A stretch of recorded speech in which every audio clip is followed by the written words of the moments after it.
47 বৎসর পরে কবর খোলা হয়েছে। হ্যাঁ, 47 বৎসর পরে কবর খোলা হয়েছে। কত বৎসর পরে? 47 বৎসর পরে সুলতান মাহমুদ গজনবী রহমতুল্লাহ আলাইহির কবর খুলা দেখছে, যেমন রাখছিল অমনি রাখা আছে, কাপড়ে মাটির একটু দাগও লাগে নাই।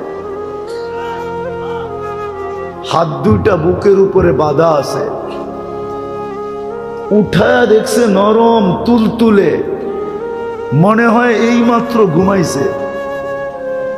ফ্রান্সিসি ইঞ্জিনিয়ার কপ চেহারার থেকে কাপড় খুলছে আর একটা চিৎকার দিয়া বেহুশ হয়ে গেছে। হুশে আইসা বলছে কলেমা পড়ায়া দাও। বলছে কি দেখা কলেমা পড়লা? বলে ওটা বলা যাবে না, কি দেখা কলেমা পড়লাম। পড়ায়া দাও, এটা বলতেছি পড়ায়া দাও। মনে হইতেছে এখন ঘুমাইল। 47 বৎসর পরে যিনি আমাদেরও রাজা ছিলেন, ভারতবর্ষ যিনি স্বাধীন করছেন, সুলতান মাহমুদ গজনবী, সেই রাশিয়ার মাথা থেকে নিয়ে ভারতবর্ষের শেষ মাথা পর্যন্ত, যার পায়ের নিচে ছিল, পায়ের নিচে এত বড় রাজা, কেমন ফুটা ফুটছে বলেন?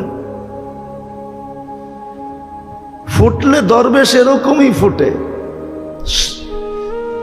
শাহজালাল রহমতুল্লাহ আলাইহি কেমন ফুটা ফুটছে যে মুসল্লায় বৈশাখ পার হইতেছে। সাহাবা তো ঘোড়া দিয়া পার হইছে, উনি মুসল্লা দিয়ে পার হইতেছে। উনি কি সুরমা নদী পার হন নাই? কি দিয়া? জায়নামাজ দিয়া পার হন নাই? ভিজা গেছিল? ভিজেও নাই, ডুবেও নাই।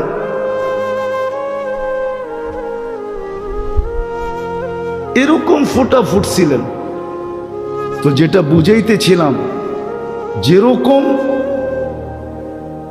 যেরকম চাঁদের আলো না হইলে আমাদের ফুলে কোনোদিন ঘ্রাণ আসতো না, বিজ্ঞান বলে কালার আসতো না, ফলে স্বাদ আর মজা আসতো না, রং আর ঘ্রাণ আসতো না। সূর্যের আলো না হলে ফুল কোনোদিন ফুটতো না। সূর্যের কিরণ আমাদের শরীরে না লাগলে অনেক কিছুই হতো না।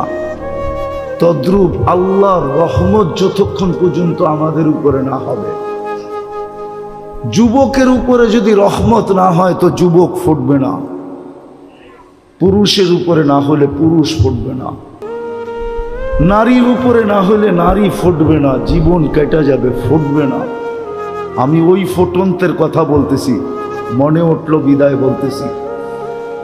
লাশ জারি হোক, যুবকের হোক আর বৃদ্ধের হোক, নারী হোক আর পুরুষ হোক, ধনী হোক আর গরিব হোক, রাজা হোক আর প্রজা হোক, রব্বে কাবার কসম, জীবন যদি ফুটলো তাহলে লাশ কবরের পাশে নিবে আর কবর সেলুট দিয়া বলবে, ইদান উহাব্বিলু লাকা বাতনি খাদরা, ইদান উহাব্বিলু লাকা বাতনি খাদরা। তোমাকে রাখতে দেরি, আমার পেট সবুজ শ্যামল হইতে দেরি হবে না। ওয়া ইউহাব্বিল জিসমাকা নূরা, তোমার শরীর আলোকিত হবে। ইয়াসআদ রূহুকা ইলাল্লাহ, তোমার রূহ আল্লাহর সান্নিধ্যে চলে যাবে।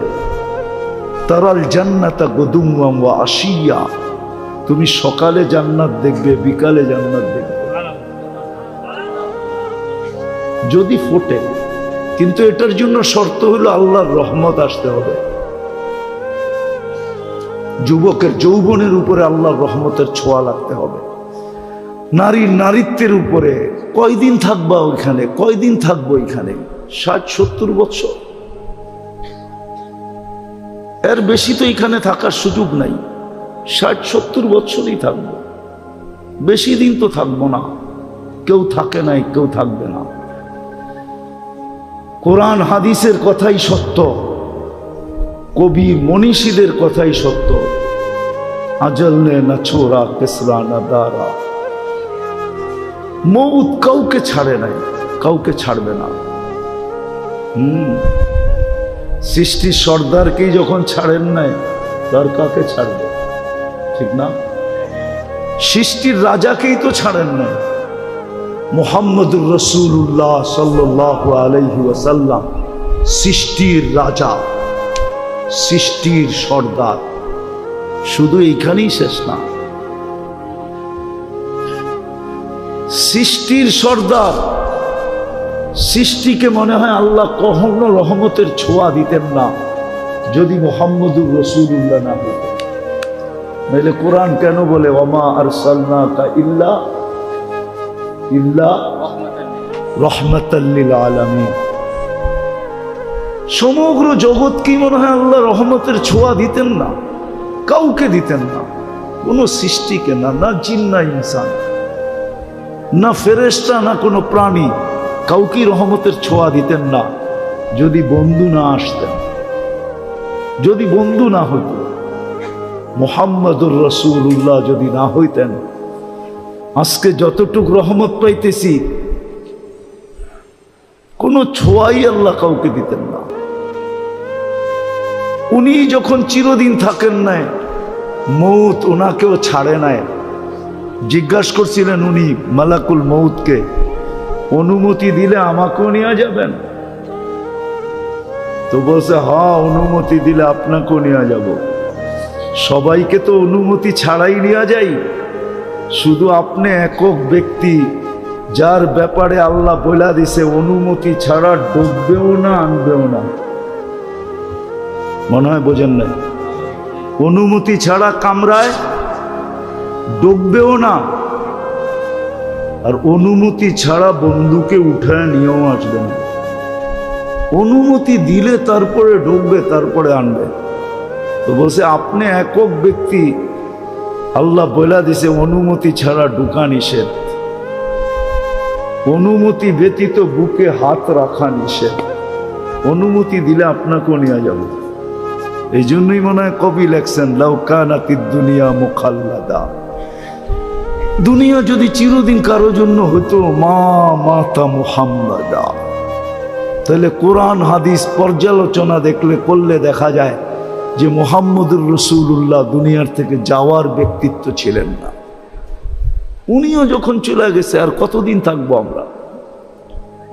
কিন্তু নিজেকে ফুটায় যেতে হবে। যুবক ভালো মতে বোঝো। এই জন্যই মনে হয় আল্লাহ সতর্ক করছেন লা ইয়াক্তাররুকা শাবাবুকা, যৌবনের তরঙ্গ যেন তোমাকে বিমুখ না করে, দিক হারা না করে, তোমাকে মাতাল না করে, উদাসীন না বানায়, পাগল না বানায় দেয়। যৌবনের তরঙ্গ যেন তোমাকে এদিক ওদিক না করে। কাম মিন শাব সাবাকাকা ইলাল মাউত। আমরা নারাজ হয়ে গেলে কিন্তু যৌবন সহ উঠে নিয়ে আসবে। হায় হায় হায়, যৌবন সহ কবরের কোলে ঢুকায় দিব। আর হাজারো ঢুকায় দিছেন। আজকের দুনিয়ায়, আজকের দিনে খুঁজলেও পাওয়া যাবে সারা দুনিয়ায় কয়েক লক্ষ মানুষ মারা গেছে, তার ভিতরে পাওয়া যাবে যুবকের সংখ্যাই বেশি। চলে যেতে হবে। বাকি নারী পুরুষকে আল্লাহ সতর্ক করছেন লা তাফরাহ বিদুনিয়াইকা, দুনিয়ার উন্নতি তোমাদেরকে যেন বিমুখ না করে। ফা ইন্নাকা গায়রা মুখাল্লাদ, তুমি চিরঞ্জীব না, চিরঞ্জীব না, চিরঞ্জীব না। এই জন্যই ফেরেশতা কানে ধ্বনি দিবে আয়সা, জালাল ইশতিগাল বাকিয়াল ওয়াবাল। মারা যাওয়ার সাথে সাথে কানে ধ্বনি দিবে জালাল ইশতিগাল, ইনকাতাতিল আজাল ওয়ানকাতাতিল আমাল। তোমার বয়স শেষ, আশা শেষ। দ্বিতীয় ফেরেশতা বলবে জালাল ইশতিগাল, ব্যস্ততা শেষ, ব্যস্ততা। বাকিয়াল ওয়াবাল, সব ঘাটি সামনে। বিদায় নিজেকে ফুটায়। সত্য এটাই, 14 তারিখে ফুটন্ত ফুল ব্যতীত কেউ হাত দেয় না। জানে যেই ফুল ফোটে নাই ওটা নিয়ে গেলে জুতার বাড়ি দিব, জুতার বাড়ি। মনে হয় বোঝেন নাই, যুবকরা কিছু কিছু হয়তো বুঝছে, ঠোঁট দেখা বোঝা যায়। ফুটন্ত ফুল ছাড়া কেউ হাত দিয়া ছোঁয় না, ঠিক না? ছোঁয় না কি? হ্যাঁ, গ্রাম না থাকলেও চলে, কিন্তু ফুটন্ত হইতে হবে। কি ফুটন্ত? আর যদি ফুটন্ত না হয়, লয়া গেলে জুতা জুতা, ঠিক না? হ্যাঁ, আই ডট ডট ইউ লিখবো তো দূরের কথা, জুতা দিব, জুতা। আই ডট ডট ইউ বোঝো? বোঝে এরা, ফিডার তো খায় না, কিন্তু লড়ে চড়ে না আর কি। আই ডট ডট ইউ লিখবো না, বরং জুতার বাড়ি, জুতা ফেসবুকের ভিতরে ঢুকায়া তোমার মুখের উপরে মেরে দিব। কইব তুই একটা ফুটন্ত ফুল আনতে পারোস নাই। তো ফুল ফুটা ব্যতীত যেরকম মানুষ হাত বাড়ায় না, রব্বে কাবার কসম আল্লাহ ফুটন্ত ব্যতীত কারো দিকে তাকান না। আর ফোটে কখন? যখন রহমত পতিত হয়, আল্লাহর রহমতের ছোঁয়া যখন লাগে তো ফুটন্ত হয়ে যায়। তখন পাওয়া যায়, ওই যুবকও পাওয়া যায় যে সারা রাত্র দাঁড়ায় দাঁড়ায় কাঁদতেছে। আল্লাহ যদি বলে কাঁদিস কেন, তো চিৎকার দিয়া বলে, না সোনে মে মজা না খানে মে মজা, সির্ফ আতা হ্যায় তেরে আগে রোনে মে। কিছুতেই তো মজা পাই না, শুধু কান্নাই মজা পাই, এই জন্যই তো দাঁড়ায় দাঁড়ায় কাঁদতেছি। আছে, আমাদের সমাজে আছে, আলহামদুলিল্লাহ আছে। যুবকের যদি আজকে বুঝে আসে, তাহলে এইখানেও যুবক তৈরি হইতে পারে যে রাত্রে দাঁড়ায় দাঁড়ায় আল্লাহর সামনে কাঁদবে আর চিৎকার দিয়া বলবে, আর কত, কবে কবে দেখা হবে, কবে কবে, কার সাথে? আল্লাহর সাথে। কবে মিলবে জান্নাত? দুনিয়া ভাল লাগে না। হ্যাঁ হ্যাঁ, আছে যুবক, এরকম যুবক আছে, সমাজে আছে, আলহামদুলিল্লাহ। আমরা খুঁজা পাই মাঝে মাঝে, যাদের দুনিয়া ভাল লাগে না, ও সারাক্ষণ ভাবে কবে যাব জান্নাতে। কেননা জান্নাতের স্বাদই তো ভিন্ন, ঠিক না?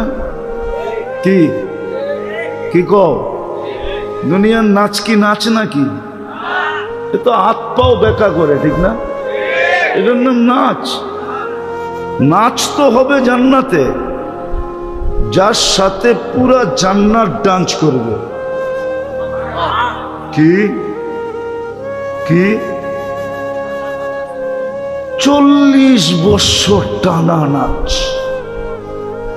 না? যে নাচবে সে ক্লান্ত হবে, যে নাচ দেখবে না সে বিরক্ত হবে। মজা বাড়তেই থাকবে, বাড়তেই থাকবে। আর বাড়বে না কেন? যে নাচতেছে ও তো পড়ে আছে 3 কিলোমিটার ঘেরের লেহেঙ্গা। কি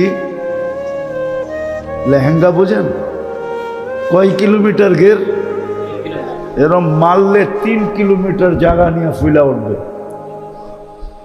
যাকে হাঁটু পর্যন্ত বানাইছেন আল্লাহ মুস্ক দিয়া, কমর পর্যন্ত বানাইছেন আম্বার দিয়া, কাত পর্যন্ত বানাইছেন জাফরান দিয়া, উপরের চেহারাটা বানাইছেন হোয়াইট কাফুর দিয়া। 120 ফিট লম্বা হবে, চুলটিও 120 ফিট লম্বা হবে। নাচতে নাচতে যখন মাঝে মাঝে চুলের আগা তোমার মুখে মারবো না, আল্লাহর রসুল তো একটা চুলের কথা বলছে, আকাশের নিচে লাড়া দিয়া দিলে লাতা আত্মারাতি দুনিয়া কুল্লা, সারাটা দুনিয়া সুগরানে মোহিত হয়ে যাবে। আর পুরা বেনিটা যখন তোমার মুখে লাগাবে তো কখন সুগরান হবে। ও যুবক, একটু ভাবো না। মজা বাড়তে থাকবে, কিন্তু নাচতে নাচতে এক সময় বলবে আর কত নাচ দেখবি, 40 বছর হয়ে গেছে।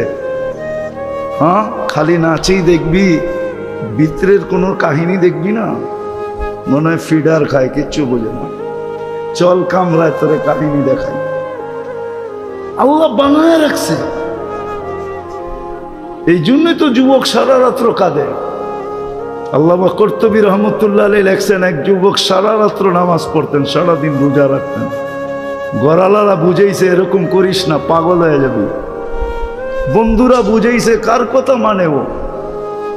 মজা পাইলে কি আর কারো কথা মানে? কি মানে নাকি? হ্যাঁ, নাইলে মাদক নিরাময় সেন্টার এত হইতো কেন? ও তো মাদকে মজা পায়া এখন নিরাময় সেন্টারে যাইও ছাড়তে চায় না, ঠিক না? ছাড়ে নাকি? ওইখান থেকে বাইরে আইসা যেই সেই কি ওই যেটা বলে ওইটা তো বলি, ঠিক না? আমি শেষ জায়গায় চলে আসছি, কিন্তু নামাজের সময় হয়ে যেতেছে। তো জান্নাতে মজা বাড়তে থাকবে। তো যুবককে বুঝাইছে পাগল হয়ে যাবি। একদিন সকালে রাস্তা দিয়ে দৌড়াইতেছে আর বলতেছে, আইনা আইনা আইনা কোথায়? তো সবাই বলতেছে, বলছিলাম না পাগল হইব, ওই যে দেখো এখন তো লুঙ্গি নিচে আছে, কতক্ষণ করে খুইলা মাথায়ও দিতে পারে, মাথায়ও বাঁধতে পারে। তো সবাই দৌড়া, বন্ধুরা জিজ্ঞাসা করছে, আরে তুই দৌড়াস আর আইনা আইনা এটা কি বলিস? আইনা আইনা আইনা কোথায়?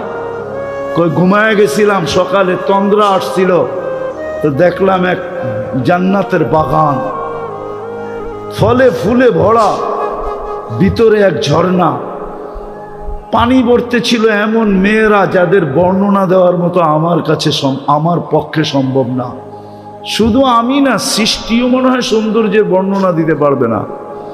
আর আসলে বর্ণনা দিবে কি করে? আল্লাহর রসুল তো বলছে জান্নাতি মেয়েদের পায়ের সৌন্দর্য বলছে, লাউ কাশাফা সাকাইহি